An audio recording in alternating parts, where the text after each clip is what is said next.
Oh, Whoa, that's us. we did it. Yeah, I think so. I think we have audio. That is us. Hey, good morning, everybody.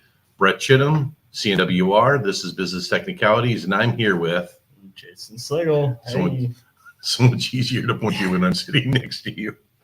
We haven't been, I don't think Brett and I have been done one of these. It's been a couple of weeks because I was out, and then I was and then out. you were out. So Tom and I went live last week.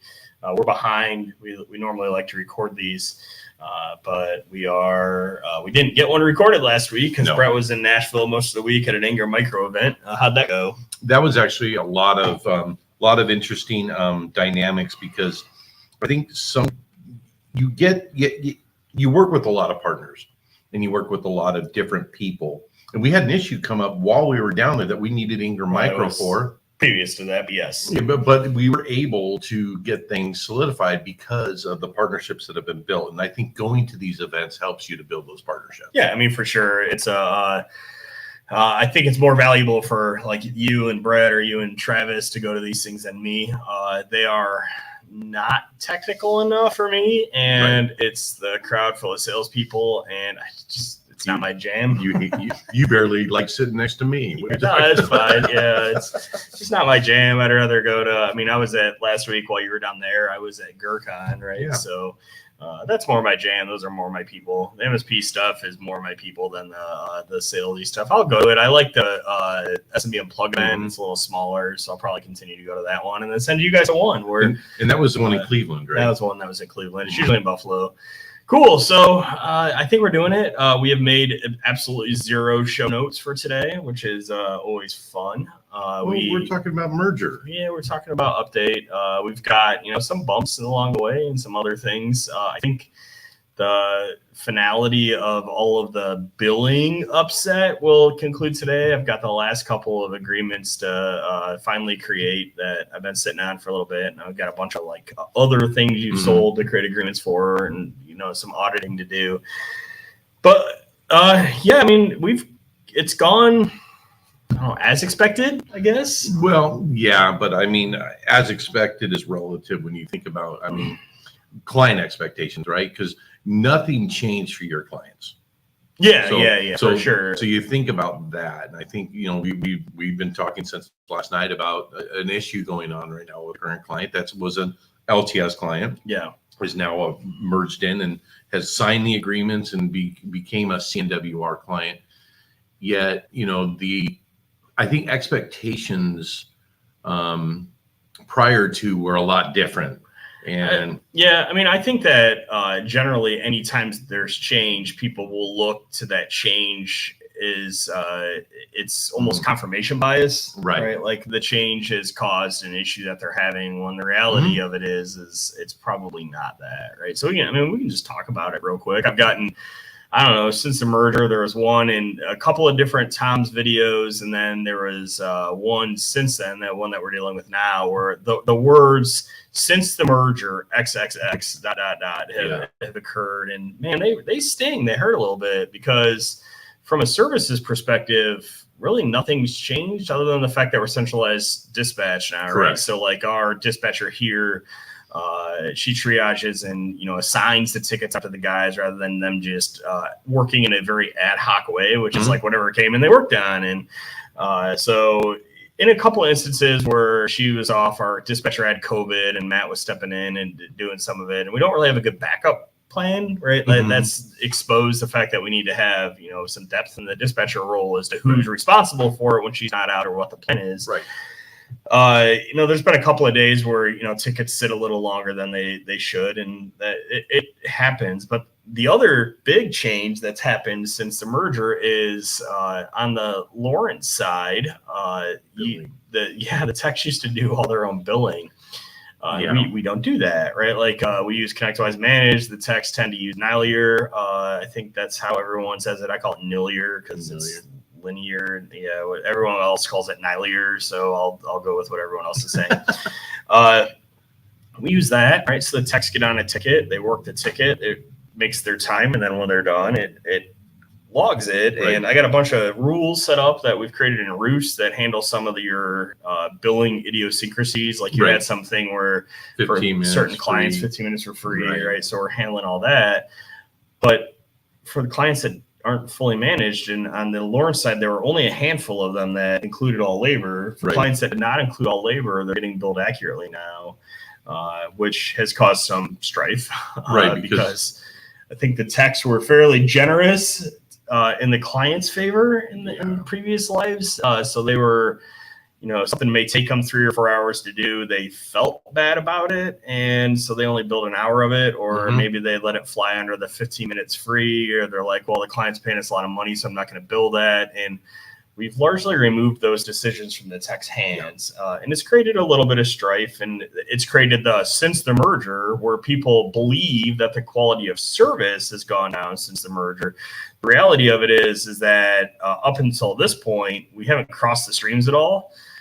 We've had some of the Lawrence guys work on some of the CNWR stuff, but to my knowledge, other than back-end stack stuff, the CNWR have not, they have not worked on any of the Lawrence clients at all. So it's the same people servicing the tickets that were servicing it before. Now we're starting to change that. Right. We'll cover that in a couple of minutes.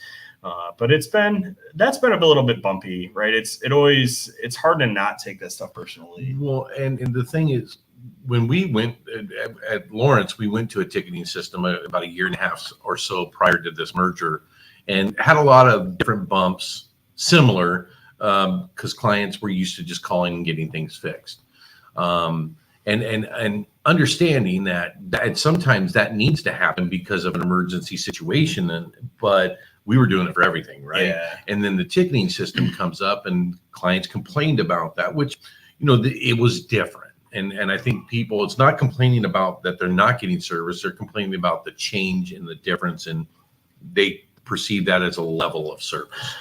Oh, that's there's definitely a certain amount of that. And I honestly feel for the clients in that case, right? Because in some cases there's a skills mismatch, right? Like the Lawrence side was very heavily favored towards stuff Tom talks about on his channel. Yeah, absolutely. Right? Like they're really good at like Synologies, they're really good at PF Sense, they're really good at stuff like that, right? But like there's not really a good Jeremy, I think, does okay. I think Kyle does okay, but there's not really a really good, deep person with knowledge of like Active Directory and Windows and other things that like we got really good depth because we do help desk, right? Like it was to the point where you guys weren't really doing help desk for many clients. We were not. No, right? No. We were. Yeah. I mean, we didn't call it help desk. We would service the client when that time came. But the way we ran our MSP was everything in that respect was ad hoc. We would bill for that. Yeah. So it's created a little bit of strife and some annoyed clients that I've talked to a couple of them and explained it and some things that I'm starting to peel back, right? Like they used to not bill for onboarding. I've started if you want to self-service onboard, that's fine, right? But like in the end, if you sign an agreement that doesn't include labor, first of all, I hate agreements that don't include labor. I'll do it if the client really wants it, but I don't think it's in the client's best interest to actually do that because you force us into this world where I can't really do stuff that would result in less labor later, right? If in a fully managed world, I'm incentivized to do all of the work and all of the projects that cut down on help desk and they cut down on labor because the labor is my biggest cost. Correct. In that, right? Correct. So like I'm incentivized to automate as many processes as possible to make it a better experience with client, right? As well as cut down on the amount of labor, right? When I'm billing hourly, you don't get that. You're trying to work on profit, but I think it's a backwards mindset, and you don't know what you don't know until you become ingrained in it, because the way you guys do things, I've told you this, Tom and I have talked about this, the way you guys have things set up seems like, why weren't we doing it like this? I mean, it's very systematic and it's very process driven, and I think we were process driven before, but we didn't have the tools to make it as efficient and the efficiencies. So when a one of the techs would be working on something. Let's face it. How many times have you guys worked on something out there and you thought it took you 15, 20 minutes, but you look at the time realistically, you were working on that project for 45 minutes to an hour. Yeah. And I think that was going on a lot. Now with your system now, you can actually stop time and start time again. Yep. So I mean, the big thing is that like there's this whole 15 minutes free rule, right? Like, yeah, that throws a whole wrench. I argue that very, very few, if any, of these tickets, by the time you document them, by the time you make sure do the research, respond to the client, very few of these tickets actually take less than 15 minutes, and I think people don't realize that. Let's move on a little bit, right? So like one of the big changes that I think is coming is that as of October 1st, right, it's been officially a quarter. So all of the Lawrence guys have had their essentially 90-day review as CWR employees. And we're starting to make some changes here. So that's actually one of the things that's coming in this next quarter is we are going to start to cross the streams. Matt's team, that service people that work under him. Again, Matt's our VP of Ops. I call him our service manager a lot because that's one of the many hats he wears. And I agree with him on that one. Sorry, I agree with him on that. It's just one of the many hats he wears. His team that works under him, which is too many direct reports, that is another problem we solve later. They've expressed an interest in doing 410s, and so we're going to try it for this quarter. I've had requests for extending our service hours a little bit. We used to be basically 9 to 5 or 9 to 5:30. We're moving to 8 to 6, and we're going to handle that by those guys doing 410s. Yeah. As a result, the depth of like we've got basically one tier 1 and one tier 2 guy off every day because it's their day off for 410s because there's enough of them now to handle that. There's more than 10 of them, but it means that we're going to have to cross the streams a little bit. But I think that's a good thing. I think that it allows us to more properly align skill sets, right? When we have, like a lot of this strife going on with this client we have right now is around printing issues. I got guys on the CWR side that are quite good at dealing with printing issues, right? But we've kept them out of these tickets because they don't have the knowledge of the client. So but now we're going to do that. I told Matt this morning, I'm like, hey, put one of your guys that knows how to do printers on this ticket for this client and solve the problem, right? Rather than kind of bumbling around, beating our way to a solution that we never quite get to. Let's just go ahead and do it. And the same thing, we're going to have the Lawrence guys starting to work on some of the CWR accounts a little bit. Because I think the cross functionality is, only for so long can we say LTS crew, CNWR crew, because we're all CNWR, we're all one team. And with the clients on the LTS side, they need to feel as a part of that one team as well. Yeah, it'll be a better experience. I mean, that's the big thing is that the Lawrence side, or former Lawrence side, was really good at project work and really good at, the things Tom talks about on the videos, like I said earlier.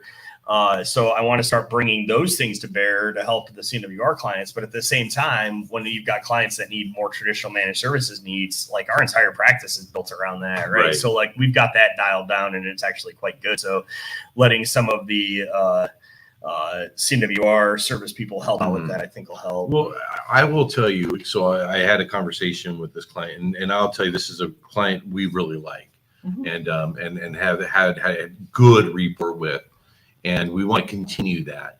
And it hurts. You said it. It hurts when someone says the service level is down because, man, I actually said this to him when he said that. I said, but man, I have seen such better service levels than I'd ever seen before. Yes, you're not handled right when you call on the phone all the time unless it's an emergency, but people are taking care of you at the time that you need to be taken care of in most cases. So the service level for me, I think, has increased and gotten better. But to hear this, it hurts here. It hurts anytime anyone calls your baby ugly. It hurts. I totally get it. Right? Like my baby was ugly. What are you talking about? So I mean, there's both sides of it, right? We're not perfect. Right. The next thing, right? Like again, we've got, I think, most of the billing rules sorted out. We still have some tax woes and some cases where clients are existing QuickBooks twice and weird things like that. The big thing is now a focus on process, right? Like so We're starting to write processes. You guys do a lot of structured cabling work. A lot of that work is actually subcontracted out to a guy you use up there that's really good. But that was really ad hoc, and it's driving my finance, my billing, my bookkeeper, my billing lady. It's driving them crazy. They were just in here complaining, at least my billing lady. She was in here this morning complaining about it. So, it's to the point now, okay, we're 90 days in. The world has exploded. Let's start to dial in and focus on process. And they're simple fixes. They really are. Yeah, so a lot of they need documented, right? Because that's one of the things that we've been very good at in the past is, let's document that process so we can ensure it's done the same way every time. And so each of those, and I've had a stack of to-dos from our leadership team for, I don't know, a couple months now to work on these things. I was really busy trying to just make sure the world didn't burn down to get all the billing. I finally got through that, I would say 3 weeks ago, right around the time I came back with COVID. Let me tell you, the COVID brain fog, I spent 2 weeks not being able to concentrate for more than about 20 minutes. It finally, towards the end of last week, it finally started to feel better. So I went back to visit. I went back and watched that video when you were on COVID. You were at home and I was here, and we were both out of it on that video. That was interesting. I went back. I actually have a really hard time watching myself on YouTube, so I don't watch very many of them. I find it weird. It's just weird. So I don't watch a ton of them, but I did watch some of that one, and I was like, I look like a zombie, and I sound all stuffed up. You sounded stuffy, and it just happens. I mean, and the show must go on, right? Yeah. And so I will say this with the merger and a quarter out. We're with 3 months. Things have gone actually really well in retrospect.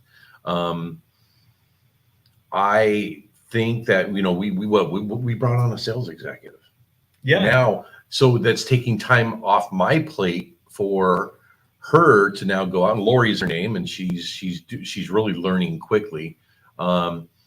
It's taking stuff off my plate so that I can actually do some of the things that you brought me on to do in coaching and process development. Managing the sales team, and it's. So things have progressed in a great manner.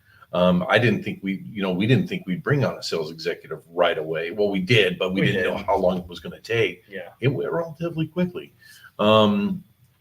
Looking at restructuring the sales team, we've done that. With service, you're restructuring things, bringing everybody into one, so you're cross-training, cross-pollinating, I like to say. So there have been a lot of positives. I'd say 98% positive, 2% negative. No, it's I feel I am relatively pleased with how this has gone, right? Like there just needs to be a continuous focus on process around largely I'd say the sales side of the house, not to pick on you. No, I agree. It's because on the services side of the house, Matt was leading services before and is very process driven, very much a planner, very much a documenter, right? And so those processes exist. On the sales side, it was me leading it before. I don't know what the hell I'm doing. Like, I will openly admit, I am not a salesperson. I can talk to you about why you want that solution. I suck at asking for close.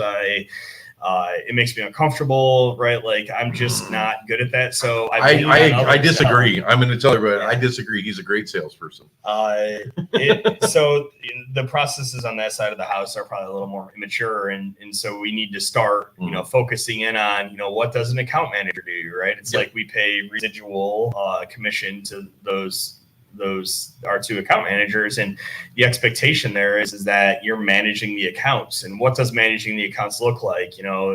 Talking to the clients. How about that? Having conversations. So the next stage of this journey that we're pleased, if people are interested, leave comments, that we're pleased to go on with you as we develop and start talking through some of these processes. There are areas where I definitely think we can deep dive. We start going through and building processes around those things to make it repeatable, right? Like, because what has happened here is, how many were you? You were 7? Eight because Steve didn't come across. So we're 8 before, right? We were 17. Yeah, you were 17 or 18 at the time. You were 17. We're 26 now. Yeah. Right? So with 26 employees, we're reaching the point where this level of ad hoc domain specific knowledge, it just falls apart. Yeah. Right. Like you can't, like there can't be the guy that knows how to do that. Right. It just doesn't scale. We're seeing that already with me. Right. Like there's that guy that we did I was on Tom's live stream, the SCO guy, right? Like we've got a project where I'm going to attempt to virtualize SCO, let it limp along for a little bit longer. I'm excited to see how that turns out. But I think I'm the only guy that can do that, right? And it's so I'll have somebody shadow me, just do it, right? But like it's starting to become a problem to have people that are specific in their knowledge that only that one guy can do it, or right, like Kim does the billing and Kim's off for a week and now no billing gets done, right? Like we need to start to develop backups and cross training and other things associated with having a larger team that come with that. It's funny, I will tell you, we're an EOS shop. We've talked about it a couple of times. That's another thing. If people want to know what we're doing traction wise, I'm a relatively open book. I'll tell you where we suck. I'll tell you where we're good. And we have the metrics on all of it. And we have some data, right? Like if people want to know more about how we use traction and stuff, we can do content on that too. But we definitely go through that. And where was I going at this point? We're a traction shop. I think about matrix, probably about organization and thought process moving forward, because we were talking about processes. Yeah, well, we do. Yeah, so we do rocks, we do process on that. Oh yeah, I remember where I was going now. So as part of that, you have to do a 10-year, 3-year, 1-year, 3-year, and 10-year plan. Yeah. I will tell you, we did when we adopted traction in 2019. I set our 10-year goal, so 2029, to be 8 to 10 million in revenue with no more than 25 employees. In hindsight, that was dumb. There's no path to 8 to 10 million in revenue with only 25 employees. Right.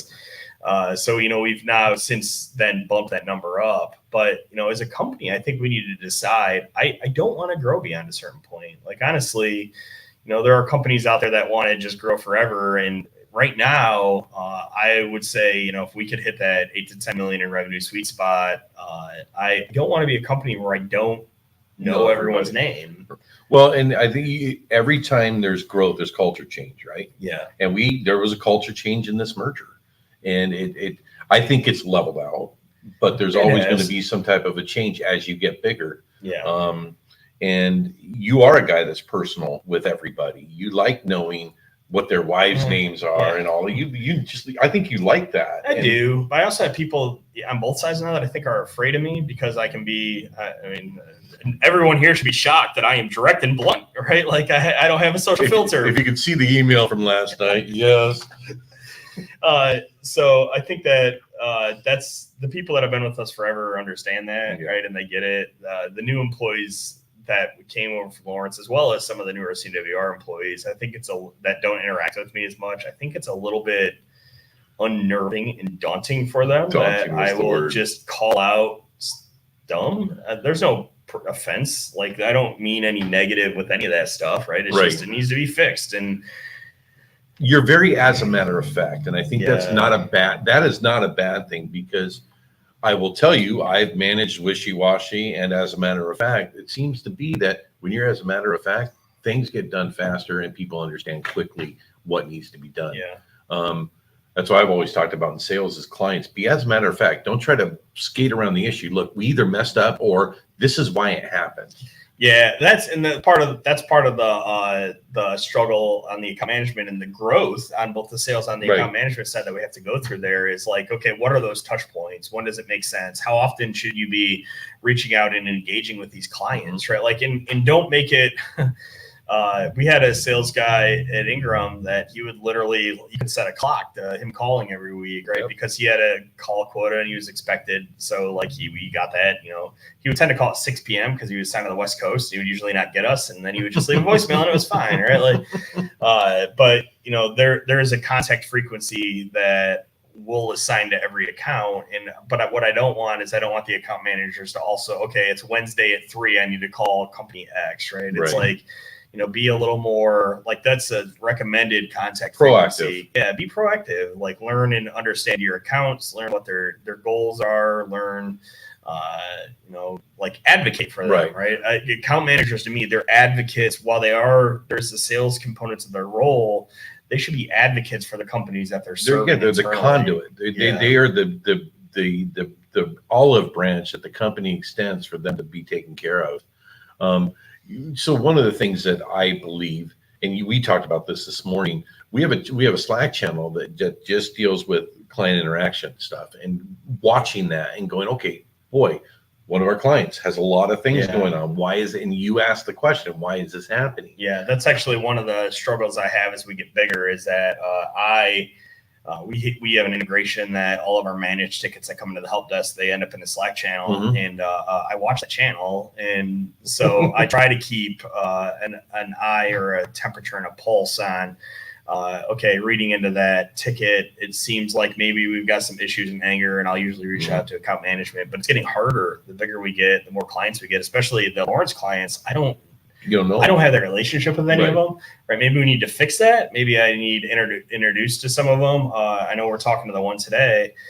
Maybe at some paces it makes sense, the local ones, for us to drive up and stop in with donuts or whatever for the other ones. I will say, day to day, I don't view that as something I desire to do, right? Well, that's not your description. The account managers need to be. Yeah, they do, but like also people need to understand who we are in the CWR culture, because I'm again tired of receiving emails and comments and video since the merger. Since the merger, nothing's changed other than billing being correct. It's more streamlined. It's more, it's, and you built a system here that you're proud of. We are. It's a matter of fitting people. That's I'll get to that in a second. It is a system we're proud of, and there are things that can be done differently,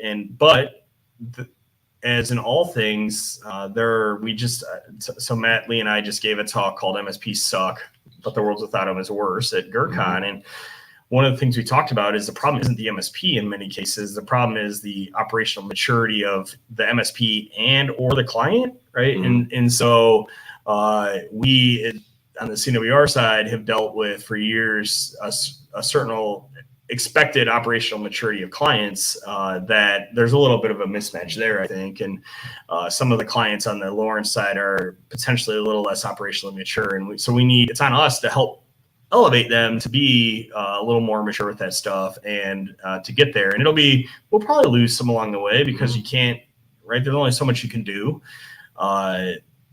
But we want to try to keep everyone that's involved and that's been involved on the LTS side as well, because they were what helped grow the LTS side. Yep, 100%. I was having a conversation with Lori this morning, and she went out and met with a client that's not a managed service client, and but they've been a break fix client for years, and she sat down with a guy that kind of runs the general manager of the company, and she came back to me. She goes, "They need our help." And they want our help. But the problem is, over the years, we've tried to assist them in purchasing things brand new as opposed to refurb and updating their systems. And my comment to her was, they're going to have to understand and mature in their business and understand that the remediation, if we bring them on board, it's going to be a large one. It's going to cost some money, because there are some things that need to be fixed. But first and foremost, they understand they need help. Our sales executive is going, they need our help. So it's a mindset. Yeah, and I mean, we can deal with that over time, right? Like it's Lawrence was a computer store for a long time, right? So there's a certain amount of clients that have been longtime clients that are computer store clients. I've kind of nicknamed them as, and they expect that they could just bring PCs in at they buy and they can fix them, and that's a really tough place to be. I'm going to go back to this comment here though. Let's go there. Excess contact is as damaging, if not more so, than inadequate contact. Perhaps ticket data needs to go into something like Grafana to allow spotting trends. Maybe. we have more specific tools that we can use that are very domain specific that we can do that. We do actually track SLA violations and what's actually more likely is I'm likely to have OpenAI do sentiment analysis on tickets and basically add a custom data field that indicates whether it's positive, neutral, or negative, and try to highlight some of the ones that are negative. Excess contact is damaging. The account manager we had before he moved to Florida, he was good, right? But he was when he drove Brett Boggs, the other Brett, around to clients, more than one client called him the king of drop-ins. Yeah. He would just randomly show up at their location, and some clients liked it and some hated it. So I think that on top of the excess contact being damaging, you have to understand how your clients want to be communicated to. Some want emails, some want calls, some want visits, right? Like, and we should, as a company, try to align our with that. Well, it's like humans. Everyone is different, right? And everyone needs and interacts differently. Business is the exact same way. Yep. And I think it's the account managers. That's the hardest and easiest part of their job, figuring that out. So what's that contact ratio? What's the right ratio? Like you said, the Ingram Micro guy that calls us, we knew by clock. He usually calls at 6 o'clock, leave a message, and we laugh about it. Yep. Okay. Well, I think we're at 31 minutes live here, and we went a long time. I think I have a meeting that I'm now 2 minutes late to, so you better get to that. We should probably wrap this. Feel free to leave comments on the things. We kind of were all over the board here. I'm willing to and more than glad to deep dive into any of those topics that we covered or anything else that everyone here wants to hear about. So leave comments and press all the buttons that we're supposed to say. Like and subscribe. The bell, I don't know what it does, but what's that bell? I never know. Well, hey guys, everyone. We'll be back next week. Some more content. Let us know what content you want to hear about. Also, let us know if you prefer this live format or if you prefer the pre-recorded stuff that we do. Because I think we could go either way. It's easier for me if we pre-record because I say and a lot, and she can cut those out. But see, I did it there again. I'm cognizant of it now when I listen to myself back. We can do live. So yes, we can. Have a great week, everyone. See you later. Bye.